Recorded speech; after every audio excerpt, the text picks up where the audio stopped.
جی T V میں مجاہد ولی آپ کو خوش آمدید کہتا ہے۔ اور ٹرمپس کی اگر پالیسیاں محض امیگرینٹ اور جنہیں وہ کرمنل امیگرینٹ کہتے ہیں ان تک رہتی تو شاید چلے کہتے کہ ہاں بھائی ان کا حق ہے، ان کا ملک ہے، کہتے ہیں جی ہم سے زیادہ بڑھ گئے، لیکن ان پالیسیوں میں اب مزید تیزی آ رہی ہے، حتیٰ کہ وہ میں دیکھ رہا تھا کہ جو پاکستان سے جو 1,15,000 پچھلے لوگ گئے تھے، 1 ملین وہاں موجود ہیں، ان پر بھی پابندیاں لگ رہی ہیں۔ طلباء جو ہمارے ہیں ان کا خطرے میں پڑ رہا ہے۔ پھر ایک اور آپ نے ابھی تازہ ترین میں نے دیکھا کہ امریکی ایوان نمائندگان نے ڈیموکریٹ اور ریپبلکن نے مل کر ایک ریزولوشن پاس کیا ہے، بڑی ہتک آمیز اور ہمارے اندرونی معاملات میں مداخلت ہے۔ پہلے ہی ہم جو دباؤ کا شکار ہیں اندرون، اس کے میں ذکر نہیں کروں گا کیونکہ سائرہ عباسی کو میں نہیں چاہتا کہ لوکل پولیٹکس میں انوالو کروں۔ ہم سینئر سیزنڈ اینالسٹ ہیں، سائرہ آپ نے ہمارے لیے وقت نکالا۔ سائرہ اگر آپ دیکھیں غالباً پاس میں بھی ہم نے دیکھا ہے، غالباً جو متوقع بھی تھا، اتنے کم عرصے میں اتنی سخت گیر پالیسیاں اور جس کا رخ اب پاکستان کی طرف بڑھ رہا ہے، تو آپ یہ نہیں سمجھتی کہ ہم پہلے ہی بہت سارا مشکلات میں گھرے ہوئے ہیں معاشی طور پر اور دیگر امور میں؟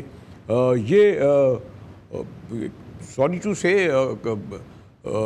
ایک ہمارے یعنی جو ایک کمزور خارجہ پالیسی کہہ لیں بابوؤں کی، یا کیا اسباب ہیں کہ میں نے کہا نا آپ تو اوپنلی دباؤ سامنے نظر آ رہا ہے سائرہ؟ جی بہت شکریہ آپ کا مجھے اپنے پروگرام میں دعوت دینے کا۔ بالکل آپ ٹھیک بات کر رہے ہیں کہ پاکستان آلریڈی جو ہے وہ کافی مسائل کا شکار ہے، اور اس کی وجہ سے جو ہے خیر فارن پالیسی تو ہمیشہ سے ہی ہماری کافی ری ایکٹیو اور ویک رہی ہے، لیکن ابھی کرنٹلی جو ہے وہ کچھ زیادہ ہی پرابلمس دیکھنے کو مل رہے ہیں۔ یہ جو ٹرمپ کی پالیسیز ہیں ریگارڈنگ ریووکیشن کے، اس کے بہت سارے پہلو ہیں دیکھنے کے۔ Pakistan is not the only target جہاں پر کہ وہ ٹارگیٹ کرا ہے۔ ابھی جو لیٹسٹ ان کی ریووکیشن انہوں نے کرنے کا اعلان کیا ہے 530,000 امیگرینٹس کا، وہ موسٹلی جو ہے وہ لیٹن امریکن اسٹیٹس کے لوگ ہیں۔ اس کا نہ صرف ان ملکوں کی خارجہ پالیسی پہ اثر پڑے گا، بلکہ امریکہ کی اپنی جو فارن پالیسی ہے اس پہ بڑا اثر پڑے گا، کیونکہ جو ریلیشنز ہیں وہ کافی سٹرین ہو جائیں گے، پرٹیکولرلی ابھی جو لیٹن امریکن کنٹریز کے ساتھ۔ مور اوور اس کے ساتھ ساتھ جو ہے وہ امریکہ کو بہت ساری پولیٹیکل پرابلمس فیس کرنی پڑیں گی، سوشل پرابلمس فیس کرنی پڑیں گی، اور اکنامک پرابلمس بھی فیس کرنی پڑیں گی، کیونکہ بہت سارے امریکہ کے اندر ایسے لوگ ہیں جو ایسے کچھ پروفیشنز ہیں جیسے کہ کنسٹرکشن کے اندر، ایگریکلچر کے اندر جو ہے وہ امیگرینٹس لیبرز جو ہیں وہ کام کرتے ہیں، اور جب ایکسپلجن ہوگا ان لیبرز کا تو ظاہری سی بات ہے کہ اس کا امپیکٹ ہوگا یو ایس کی اکانومی پہ۔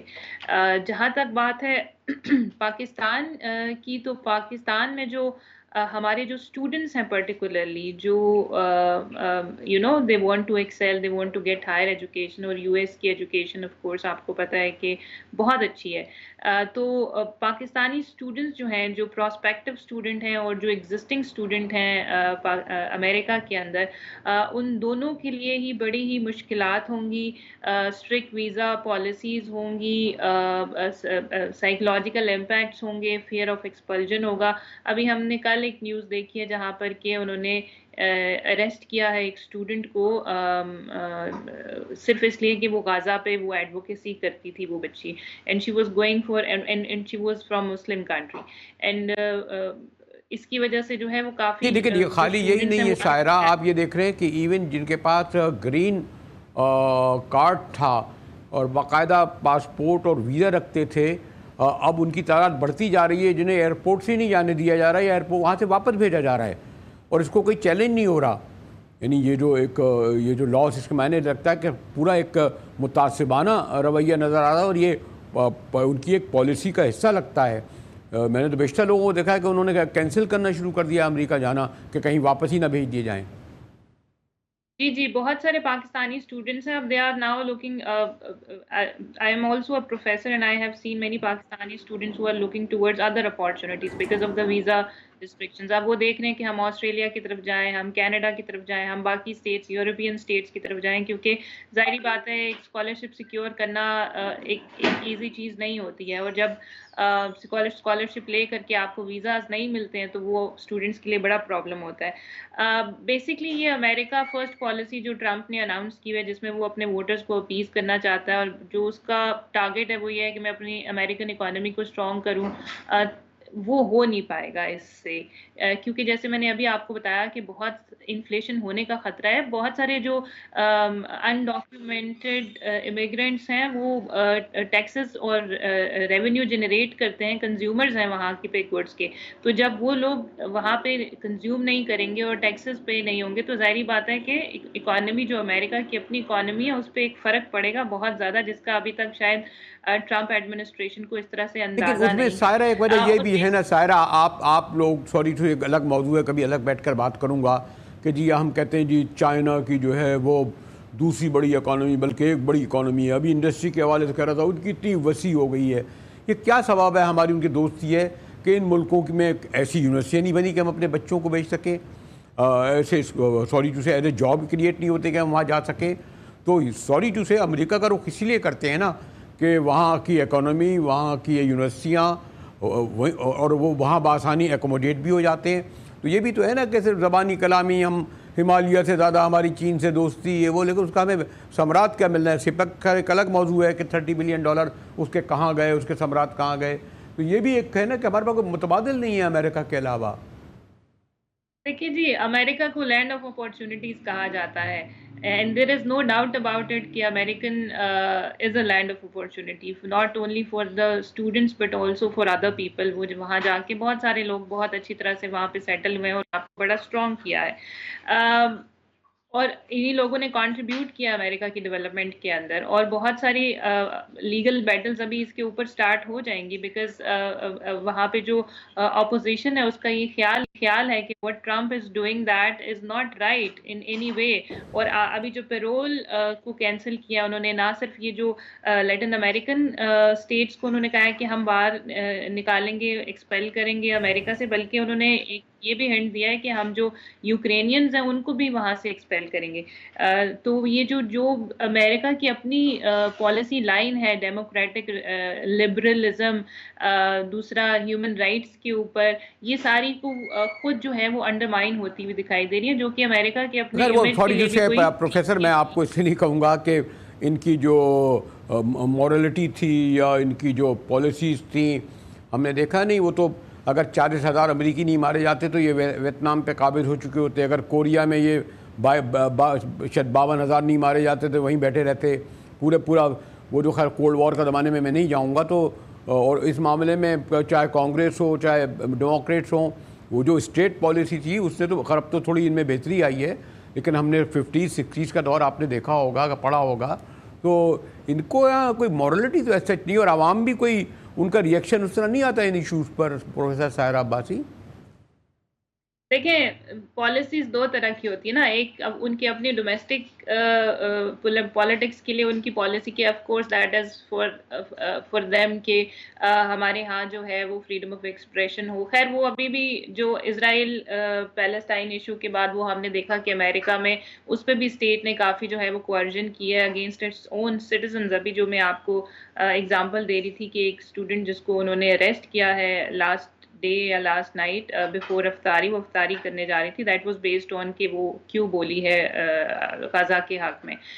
تو ایک تو ڈومیسٹک ڈائمینشن ہوتی ہے اور ایک انٹرنیشنل ڈائمینشن ہوتی ہے. تو انٹرنیشنل تو آپ کو پتہ ہے کہ ان گریٹ پاورز کے اپنے اسٹریٹجک انٹرسٹ ہوتے ہیں, اور ان اسٹریٹجک انٹرسٹ کے اگینسٹ وہ کبھی بھی نہیں جاتے, اور اس کے لیے وہ اپنی ویلیوز وغیرہ کو نہیں دیکھتے بلکہ وہ اپنے انٹرسٹ کو دیکھتے ہیں. تو جہاں پہ ان کو سوٹ کرے گا کہ انہوں نے ڈیموکریسی کو فیور کرنا ہے تو وہاں تو وہ ڈیموکریسی کو فیور کریں گے, لیکن جہاں پہ ان کا انٹرسٹ آئے گا کہ انہوں نے ڈیموکریسی کو نہیں اگر پروفیسر اگر سائرہ عباسی صاحب اگر میں آپ سے جسٹ کنکلوڈ رہا ہوں, خاص طور پر 2 دن پہلے غالباً رات اور صبح کا بھی فرق ہے, ایوان نمائندگان کی جو ایک قرارداد ایک جو بل جو ہے وہ ابھی پیش کیا گیا ہے. خیر وہ بل ایک ہے, اس میں ایک بہت ہی براہ راست پاکستانی اسٹیٹ پر حملہ کیا گیا ہے. پھر میں نے کہا یہ جو اسٹوڈنٹ پالیسی، یہ دونوں ایسی ہیں کہ کیا اور میں یہ بھی آپ دیکھ رہی ہوں گی کہ پہلے کسی نہ کسی طرح ہماری پولیٹیکل لیڈرشپ ان کے ساتھ انگیج ہوا کرتی تھی. اب شاید ایک فاطمی صاحب کے لیول کا ایک بہت ہی مشیر، ایک ایڈوائزر لیول کے صاحب گئے ہیں یا کچھ گئے ہیں. تو ایک یہ بھی ہے نا کہ پہلے براہ راست جو لیڈرشپ جو ہے انگیج ہوتی تھی نا کم از کم ان کے ساتھ، اور انہیں ضرورت بھی تھی ہماری. جی سائرہ. جی بالکل، پاکستانی حکومت کو اس پہ کافی ٹھوس قسم کے اقدامات لینے ہوں گے، جس میں ان کو اپنے جو اسٹوڈنٹس کے انٹرسٹ ہیں اور اپنی جو پاپولیشن کے انٹرسٹ ہیں اور اپنی جو فارن پالیسی ہے of course the protection of their own citizens, وہ تو کرنا بہت ضروری ہے.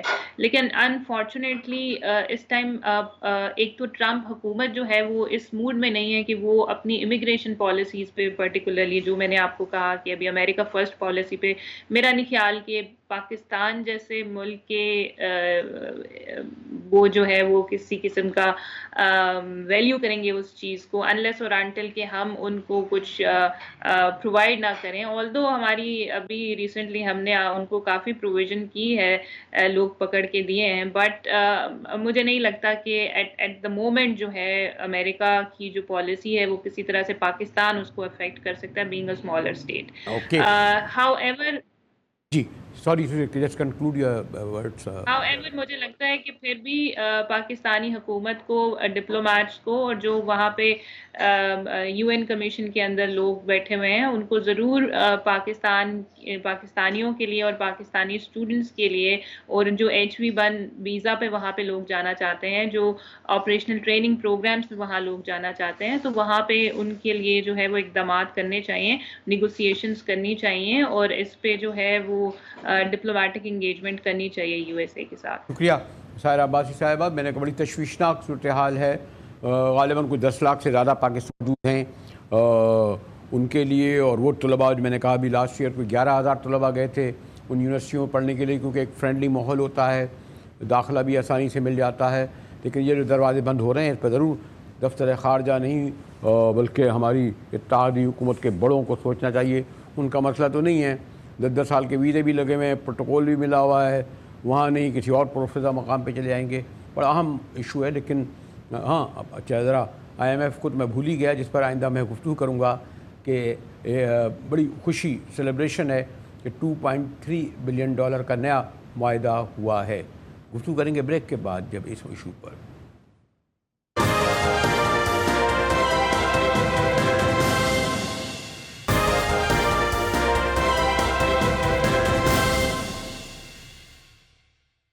جی ٹی وی میں بلاج ولی آپ کو ایک بار پھر خوش آمدید کہتا ہے، اور بڑا سیلیبریشن ہی ہوتی ہے جب IMF کا کوئی قرضہ منظور ہوتا ہے. $7 ارب سے پھر کہتے ہیں جی $1.3 ارب ملا. اب ایک نیا معاہدہ یا $2.3 ارب پر کہا ملا ہے. اور پھر پرائم منسٹر اس بات کا اعتراض بھی ساتھ ساتھ کرتے ہیں کہ قومیں جو ہیں وہ قرضوں سے ترقی نہیں کرتی. ترقی کیا، سوال یہ ہے کہ جو قرضے لیے جاتے ہیں کیا اس کے ثمرات عوام تک پہنچتے ہیں؟ ابھی تازہ ترین تو رپورٹ یہی ہے کہ سندھ میں 75 لاکھ بچے اسکول ہی سے نہیں جاتے، پنجاب میں 1 کروڑ بچے اسکول سے نہیں جاتے، غربت کی لکیر سے نیچنے والوں کی رفتار 40% سے زیادہ ہے. قرضوں کا بوجھ کتنا ہے، اس کو اتارنے میں کتنا لگتا ہے. کسی بھی شو میں چلے جائیں، ہمارے وزیر خزانہ نام نہاد قسم کے انفلیشن کے بارے میں اعداد و شمار دیتے رہتے ہیں.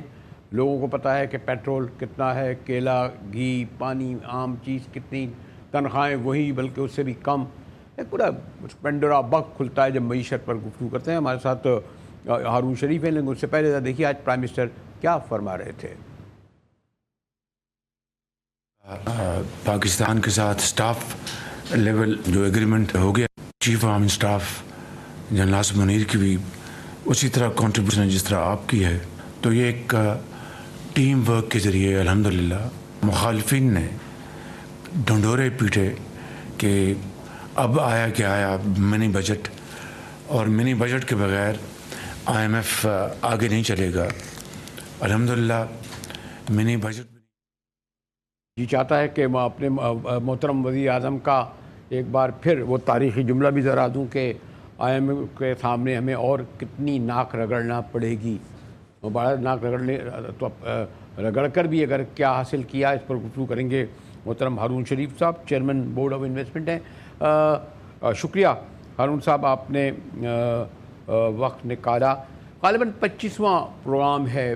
معیشت کا تو میں طالب علم زیادہ تفصیل سے نہیں جاتا, اور کہتے ہیں جی IMF کا در کھلے تو پھر ورلڈ بینک اور دوسرے بولتے ہیں, لیکن اس کی کوئی, میں نے پھر کہا نا آپ سے کہ اس کے ثمرات ہماری زندگی کے, چاہے ایجوکیشن ہو, چاہے ہیلتھ ہو, چاہے ہم عام آدمی کی زندگیاں ہوں, چاہے ہم انڈسٹری دیکھیں, چاہے ہم ایگریکلچر دیکھیں, کون سی تبدیلی دیکھتے ہیں ان قرضوں کے ذریعے جو ہمیں آتی ہے؟ یا جی بریلوی صاحب, کوئی تبدیلی نہ آئی ہے نہ آئے گی, اور یہ گلوبل ایویڈنس بھی یہی سجیسٹ کرتا ہے. ہمیں کچھ کلیئرٹی کی ضرورت ہے کہ جو IMF کا قرض ہے یہ ایک بیل آؤٹ کا قرض ہے اس ملک کے لیے جو اپنی بیرونی ادائیگیاں کرنے میں سٹرگل کر رہا ہے. اور یہ جب قرض مل جاتا ہے تو جو شادیانے بجائے جا رہے ہیں وہ افسوسناک ہیں ان اے وے, کیونکہ اس قرض سے آپ اپنی بیسیکلی ایک بل پے کر رہے ہیں, اور حکومت کا سروائیول اگلے 6 ماہ کے لیے اس کے اندر کچھ کنٹینیوٹی دکھائی دیتی ہے. جہاں تک ملٹی لیٹرل سسٹم کے قرضے ہیں, یہ ایک کلب ہے. IMF مہر لگاتا ہے تو ورلڈ بینک اور ایشین ڈیولپمنٹ بینک بھی قرض اپنا جو روک کے بیٹھے ہوتے ہیں آپ کو ڈسبرس کر دیتے ہیں, جو ریلیٹیولی مارکیٹ سے سستا ہوتا ہے. اگر ہم پاکستان کی تاریخ دیکھیں تو اس قرض سے نہ تو اس کے اندر ہماری کوئی GDP گروتھ میں مثبت ڈیولپمنٹ آئی ہے, نہ اس سے جو فالٹ لائنز ہیں جاب کریشن کی وہ ٹھیک ہوئی ہیں, نہ اس سے کوئی مڈل کلاس مضبوط ہوئی ہے, نہ اس سے انڈسٹری ایکسپینڈ ہوئی ہے, نہ اس سے ایکسپورٹ بڑھی ہے. ابھی تو ایک تو بڑا کلیئر ہے کہ یہ سسٹم یہ ڈیلیور کرنے میں ناکام رہا ہے اور پاکستان اس کو استعمال کرنے میں ناکام رہا ہے. اب سوال یہ پیدا ہوتا ہے کہ اب ہمارے اوپر پریشرز اتنے بڑھ گئے ہیں کہ آبادی بڑھ رہی ہے, 30 لاکھ بچے بچیاں لیبر مارکیٹ میں ہر سال آ رہے ہیں, غربت کی سطح سے نیچے اور لائن پہ 10 کروڑ لوگ ہیں.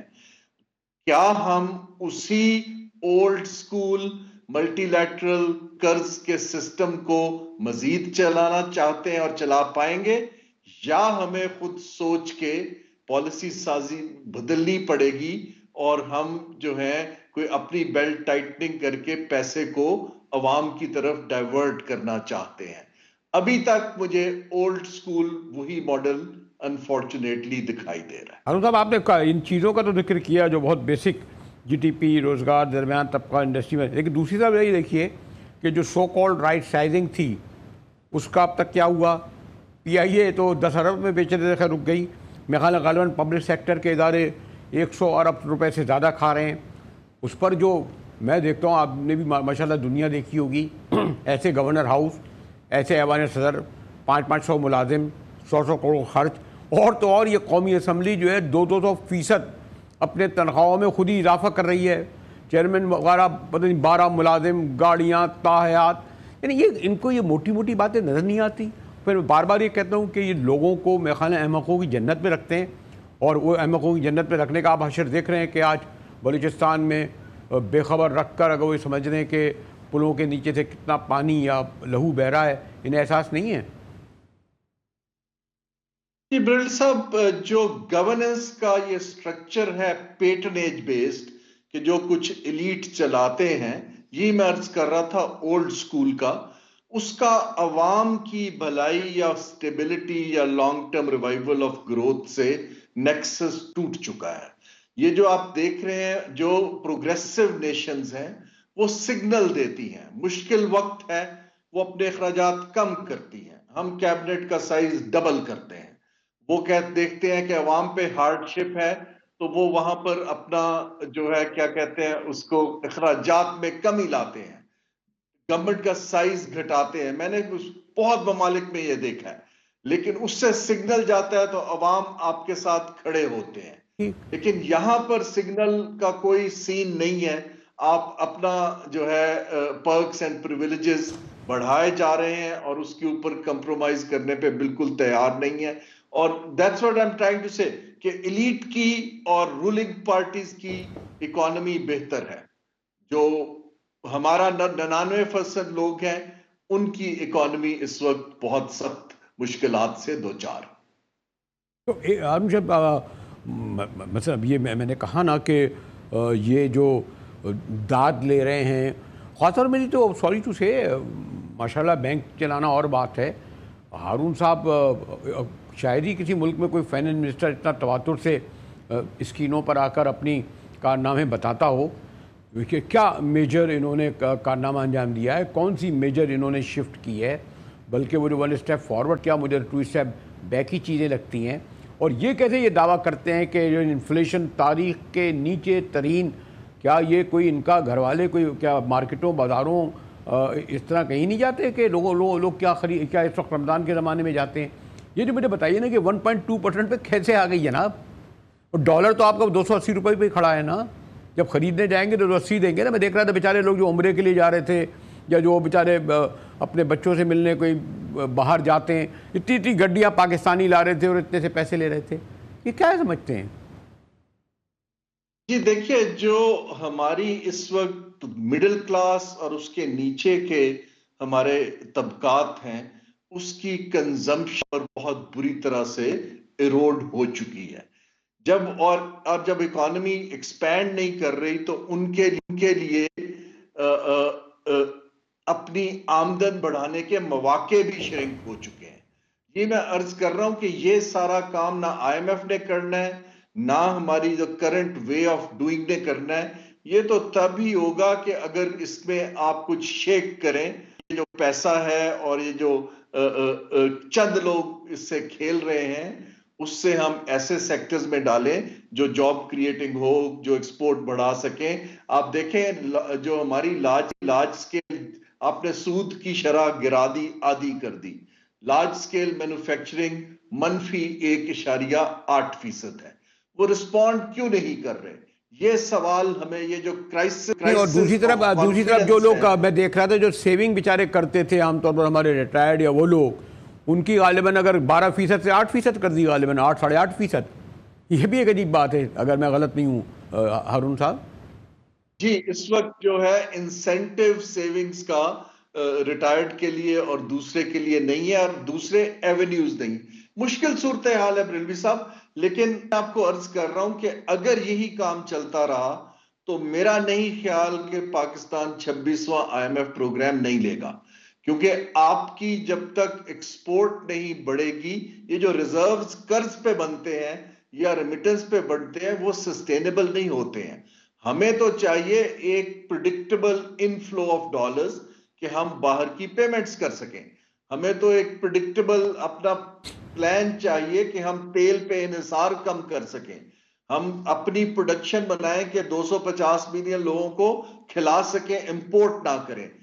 وہاں پالیسی سازی میں مجھے کوئی لیڈرشپ دکھائی نہیں دے رہی. آئی مسٹ سے کہ اگر فائنانس منسٹر کا کام آئی ایم ایف سے لون لینا ہے تو انہوں نے اچھا کام کیا ہے. لیکن یہ باقی لوگ جو بیٹھے ہیں، ہارون صاحب اچھا کیا کام کیا آپ نے خود دیکھا ہوگا، غالباً آپ سے دوسرے لوگوں سے گفتگو ہوئی ہے. اتنا ہتک آمیز رویہ کیا آئی ایم ایف کے افسران نے کسی دوسرے ملک میں کیا حتیٰ کہ بنگلہ دیش میں؟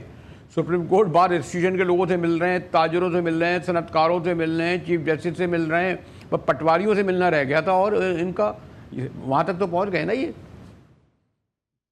جی دیکھیے، اس وقت ہماری جیو پولیٹیکل اور ٹیکنیکل بارگیننگ پاور انٹرنیشنل اداروں کے ساتھ اور دنیا کے ساتھ آل ٹائم لو ہے. اس میں مجھے کوئی کہنے میں آر نہیں ہے. اور یہ ہمارا اپنا قصور ہے کہ ہم ڈگنیفائڈ طریقے سے کام کرنے کی بجائے صرف اپنی کرسی پر پرکس اینڈ پریویلیجز میں پھنس کے رہ گئے ہیں. دنیا ہمیں دیکھ رہی ہے کہ باقی ممالک آگے نکلتے جا رہے ہیں آج، اور ہم وہی کے وہیں بلکہ نیچے جا رہے ہیں. اب اس کو سنبھالنے کے لیے کچھ ایسی مووز کرنی پڑے گی کہ لوگ آپ پہ اعتبار کر کے آپ کا ساتھ دیں. لوگ اس وقت اس اینڈ دیم ہیں. لوگ کیسے اعتبار کریں؟ کوئی انہیں فرق نظر آتا ہے نا ایوان بالا میں اور یعنی آپ ہم جب جاتے ہیں ان کے جو ان کے بنگلوں میں، ان کی کھڑی بجیروں میں، ان سے تو میرے خیال ہے ہم جیسے لوگ جو تھوڑا بہت اپنے کو صاف ہی سمجھتے ہیں، اب تو 100 گز قریب بھی نہیں مل پاتے ان سے. پہلے تو ایکسیس تو ہوتی تھی ان تک، ہم تک ہماری وہ بھی ختم ہو گئی. تو آپ جو کہہ رہے ہیں کہ لوگ تو بیچارہ جس طرح پھنسا ہوا ہے، اس لیے تو کوئی امید کی کرن نہیں ہے ہارون صاحب، کوئی بریک تھرو کوئی نہ رکھیں، ہم یہی ڈارک سائڈ دیکھتے رہیں. رنویر صاحب شارٹ ٹرم میں تو نہیں دکھتا کہ یہ مائنڈ سیٹ بدلے گا. یہ جو ایک ڈیفیٹسٹ مائنڈ سیٹ ہے کہ باہر سے قرض لے کے کچھ دن اور خرید لیں، خود سیکریفائس نہ کریں، ایک دوسرے کو آپ پیٹنیج پہ پالتے رہیں، ٹھیکے دیتے رہیں، پرکس دیتے رہیں اور کاروبار چلاتے رہیں، اس سے نیشنز ری بلڈ نہیں ہوتی ہیں. اب اگر تو کوئی بندہ جس کو انگلش میں کہتے ہیں will stand tall اور کہے گا کہ کاروبار آج سے ایسے نہیں چلنا، مجھے تو یہ لیڈرشپ میں نہیں دکھائی دے رہا کہیں پہ بھی. ہاں البتہ جو اگلے 8-10 برس میں ینگر جنریشن آتی ہے اور وہ مختلف طریقے سے کام کرنا چاہتے ہیں تو وہاں امید دکھائی دیتی. وہ ینگ جنریشن کے بھی آپ دیکھیں نا، اس پہ میں الگ گفتگو کروں گا کہ جو امریکنس کی نئی پابندیاں آئی ہیں وہ تو وہاں جو موجود ہیں وہ تو کہتے ہیں وہ بیچارے طلباء جو ہیں بڑے پریشان ہیں. جو اپنی نئی پالیسی آئی ہے غالباً پچھلے سال تو ہم پھر بھی 11,000 10,000 طلباء چلے گئے تھے، 10 لاکھ لوگ وہاں موجود ہیں، یعنی وہ بھی دروازے بند ہو رہے ہیں. دبئی تک کا ویزا نہیں مل رہا، جو ایک بیچارہ ایک روزگار کا ہمارے لیے دروازہ کھلتا تھا غالباً. اگر ریسنٹلی انہوں نے یہ ہماری جو میں فارن پالیسی کیا کہوں تو یہ تو آپ نئی نسل کیا کریں، اس کے لیے تو بیچارے یہ راستے بھی بند ہو رہے ہیں جو کم از کم باہر جا کے پیسے بھجواتی تھی اپنے گھر میں. جی یہ نئی نسل میں کیا، ان میں بھی there is only one way کہ آپ اپنے یہ جو حکومت کا سائز کم کریں، آپ نے یہ جو بڑے بڑے گھر اور بنگلے اور ریسٹ ہاؤس رکھے ہیں ان کو بیچیں، اسٹیٹ اون انٹرپرائز پہ ایک سٹروک میں فیصلہ کریں کہ اب ہم نے یہ کاروبار نہیں کرنا، اور اس سے جو پیسہ آتا ہے اس کو آپ پھر پروڈنٹ طریقے سے ہیومن ڈیولپمنٹ پہ، یہ تو ہے تھیوری. لیکن یہ جو اس وقت جو صورتحال ہے، جو میں نے دوبارہ کہا کہ ایک اس کو ہم پوسٹ کلونیل ایکسٹریکٹیو ماڈل کہتے ہیں کہ لوگوں سے ایکسٹریکٹ کر کے آپس میں بانٹ لو، اس کو توڑنے کے لیے مجھے ابھی کوئی وہ تو پھر ہارون صاحب میں اور آپ مل کر کورس میں یہی کہیں کہ وہی جو بہت پرانا مصرعہ ہے کہ پیوستہ ہے شجر سے، اور یہ 70 سال گزر گئے، آپ نے ہم لوگوں نے پوری جنریشن گزار لی، غالباً ورثے میں ان کو وہی دے کے جا رہے ہیں، جو رونا گانا ہم کر رہے ہیں وہی شاید جاری رہے گا. آپ کا شکریہ کہ ہمیشہ آگاہی حاصل ہوتی ہے اور آپ جو امید رکھ رہے ہیں بھارت چاہیے، لیکن بدقسمتی سے اس کے نتائج آتے نظر نہیں آ رہے. بریک کے بعد آئیں گے تو ایک خوفناک صورتحال کراچی میں ہے. ٹینکر مافیا نے، کل بھی پڑھ رہا تھا، حاملہ بیوی موٹر سائیکل پہ جا رہے ہیں، اور اس سے زیادہ کرمنل ایکٹ دیکھیں کہ پولیس والے وہی موٹر سائیکلوں والوں سے عیدی لیتے ہوئے روکتے ہیں، کوئی ان کی توجہ نہیں ہے.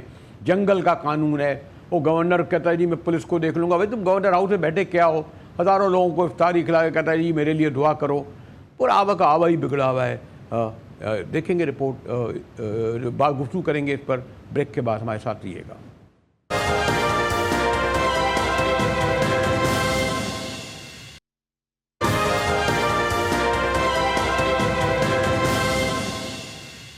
جی ٹی وی میں ایک بار پھر مجاہد ولی آپ کو خوش آمدید کہتا ہے. افسوس ہوتا ہے کہ اس شہر کراچی میں کس طرح ٹینکر گاڑیاں لوگوں کو، خاص طور پر موٹر سائیکل والوں کو رمضان کے اس مہینے میں کچل رہی ہیں.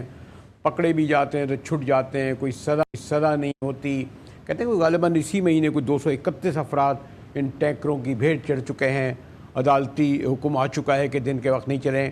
اور یہ جو پولیس، اگر میں چاہتا ہوں کہ خصوص طور کبھی آپ کو دکھاؤں بھی، اس وقت بھی ہر کونے پر عیدی وصول کر رہی ہوتی ہے. یہ جو بیچارے ہمارے اس میں ہمارے کیمرہ مین، رپورٹر اور عام لوگ شامل کر لیں کہ ساری پولیس جو ہے اس کام میں لگی ہوئی ہے. اور یہاں کا ڈی آئی جی اور آئی جی اور حکومت، وہ گورنر صاحب ایک افطاری کا شوق ہو گیا ہے، روزانہ 20-20 ہزار لوگوں کر رہے ہیں. ذرا سڑک پر تو نکل کے دیکھ رہے ہیں کہ کیا سب کچھ ہو رہا ہے. ہمارے ساتھ اعظم موجود ہیں، سینئر رپورٹر کورسپونڈنٹ. اعظم، یہ تو مثلا آپ کی بھی ملاقات ہوتی ہوگی پریس کانفرنسوں میں یا ویسے پولیس کے اعلیٰ حکام سے، یعنی یہ تو ٹینکروں کا خاص طور پر، ابھی دیکھیں پرسوں واقعہ ہوا اور ہر روز ایک واقعہ ہوتا ہے. تو عدالت کا باقاعدہ حکم آ چکا ہے، سندھ ہائی کورٹ ایک سے کئی بار کہہ چکی ہے کہ جناب دن کے وقت یہ ٹینکر نہ آئیں، لیکن کوئی پابندی نہیں, کوئی قانون نہیں. جیسے میں نے کہا کہ زیادہ پولیس تو اس پہ لگی ہوئی ہے نا کہ عیدی وصول کرے اس وقت. جی بالکل مجاہد صاحب, آپ نے بالکل درست بات کہی کہ عدالتی احکامات تمام تر موجود ہیں, اور جہاں تک بات ہے پولیس کے اعلیٰ افسران اور حکام کی, تو ان کے دعوے بھی اپنی جگہ ثابت قدم ہے. تاہم جب گراس روٹ لیول پہ ہم امپلیمنٹ کی بات کرتے ہیں تو امپلیمنٹ بالکل دیکھنے میں نہیں آتی ہے. اور آپ کا کہنا بالکل درست ہے کہ جہاں ہم گراس روٹ لیول کی بات کرتے ہیں, سپاہیوں کی, اہلکاروں کی, تو بڑے افسوس کے ساتھ کہنا پڑتا ہے کہ جہاں اعلیٰ افسران میں جو ہے ایسے افسران موجود ہیں, وہاں ایسے کچھ لوگ جو ہیں جو عیدی وصولی کے نام پر ان ڈمپروں کو, ڈمپر ڈرائیورز کو, ٹینکرز کو نہ صرف تیز رفتاریوں کی اجازت دے رہے ہوتے ہیں, ان کو وائلیشن کی اجازت دے رہے ہوتے ہیں, بلکہ بغیر ٹائم کے, جو کہ ان کا پابندی کا ٹائم ہے, اس ٹائم پہ بھی سڑکوں پہ چھوڑتے ہیں, جس کی وجہ سے یہ شدید ترین مطلب انتہائی افسوسناک حادثات رونما ہو رہے ہیں. نہ صرف گزشتہ 4 دن میں جو حادثات ہوئے ہیں, آج بھی ایک ناظم بائی پاس کا حادثہ ہوا ہے جس میں 15 سالہ معصوم لڑکا جو ہے وہ جاں بحق ہوا ہے. تو اس حوالے سے بس یہی کہا جا سکتا ہے کہ اعلیٰ حکام کو چاہیے کہ اب گراس روٹ لیول پر نہیں. اعظم, میرے خیال میں آپ کافی عرصے سے رپورٹنگ کر رہے ہیں, خاص طور کرائم. کیا آپ نے عدالتوں کو کور کرا ہے, کرائم کو رپورٹ کرا ہے کوئی؟ اور میں چاہتا ہوں کہ ابھی انشاءاللہ کا آپ سے زیادہ تفصیل سے گفتگو بھی کروں گا کہ حالیہ مہینوں میں, بلکہ اس پورے سال میں, باقی میں تو بڑے ایکٹیو ہوتی ہے ٹینکروں کے ہاتھوں, یا وہ خیر وہ تو چھوڑیے, وہ جو خاتون تھی منشیات میں تھی, رہا ہو گئی, مارا. تو یہ جو ٹینکر یا ٹریفک کے حادثات میں جو لوگ ہوتے ہیں, کتنے پکڑے, اگر پکڑے بھی گئے تو کتنوں کو سزائیں ہوں گی, کتنے ضمانتوں میں رہا ہو گئے؟ یہ تو یعنی آپ دیکھیے نا کہ میں تو مجھے یاد نہیں ہے کہ ٹینکر کے کچلے جانے سے ہلاک, کیا میں تم کو شہید ہونے وہ کہوں گا جب رمضان میں کریں کہ ان کو سزا بھی ملی ہو. اگر کھلے عام سزا ملتی تو شاید یہ سب کچھ نہیں ہوتا نا آدم. بالکل درست بات کی آپ نے مجاہد صاحب, کہ جو اہم ترین ایلیمنٹ ہے ان چیزوں کو روکنے کا وہ ہے نظام, سزا کا نظام, عدالتی نظام. لیکن انتہائی افسوسناک بات ہے کہ ہمارے یہاں کیس اتنا کمزور کر دیا جاتا ہے کہ جب تک وہ عدالت میں پہنچتا ہے, اس عدالت میں کمزور کیس کا فائدہ لے کر, چاہے وہ ڈمپر ڈرائیور ہو, چاہے ٹینکر ڈرائیور ہو, یا کوئی عام کیا کہتے ہیں کوئی بگڑا ہوا رئیس زادہ یا رئیس زادی ہو, وہ ان چیزوں کا فائدہ اٹھاتے ہوئے عدالتوں سے نہ صرف مختصر معمولی سزاؤں کا شکار ہوتے ہیں, مطلب یا پھر وہ باعث طور پر بری کر دیے جاتے ہیں. ابھی گزشتہ روز جو کارساز پہ ایک ٹریفک حادثہ ہوا ہے جس میں 17 سالہ کم عمر نوجوان نے تیز رفتاری کے باعث جو ہے لین وائلیشن کرتے ہوئے روڈ پر سڑک کنارے کھڑے ہوئے میاں بیوی کو کچلا ہے. اس کے حوالے سے بھی ابھی جو ایک تازہ ترین آج کی رپورٹ آئی ہے اس میں بتایا گیا ہے, اس میں کچھ حقوق ایسے شبہات ایسے اس میں شامل کیے گئے کہ ان سے اندازہ ہو رہا ہے کہ آگے آنے والے وقتوں میں جب اس کیس کو مضبوط کیا جائے گا, اس کیس کو عدالت میں پیش کیا جائے گا, تو وہ چیزیں جو ہیں کسی نہ کسی طریقے سے ڈرائیور کے حق میں جائیں گی. اور پھر وہی آپ کی والی بات کہ یہ تمام ڈرائیور جو ہیں عدالتوں سے باعث بری ہو جاتے ہیں, یا پھر بہت ہی ٹھیک ہے آدم, یقیناً اس پہ زیادہ آپ کے ساتھ مل کے زیادہ تفصیل سے گفتگو کی جائے گی کہ یہ 40 واقعات تو حال ہی میں کہا گیا ہے, لیکن جتنے بھی ٹینکروں کے ہاتھوں یہ جو شکار ہوئے ہیں عام لوگ, بہیمانہ طریقے سے مارے گئے ہیں, ہمیں تفصیل تو پیش کرے کراچی پولیس اور یہ حکومت کہ ان خاص طور پر ٹینکر مافیاز کے کتنے لوگوں کو اگر پکڑا گیا تو کتنوں کو سزائیں دی گئیں. پورے عدالتی نظام, پولیس کے نظام کی دھجیاں بکھیر دی گئی ہیں. اور جیسے میں ایک بار پھر کہوں گا, بلکہ وارن کروں گا کہ یہ بیچارے یہ موٹر سائیکلوں پہ جانے والے رمضان کے وقت ہر گلی ہر چوکوں پہ دیکھیں پولیس والے لیے کھڑے ہوئے, ان کے انتہائی ڈھٹائی سے یہ گھنونا کام کر رہے ہیں, اور ساتھ میں شاید روزے بھی رکھتے ہوں گے یہ. اسی کے ساتھ ہی مجاہد بھائی کو اجازت دیجیے.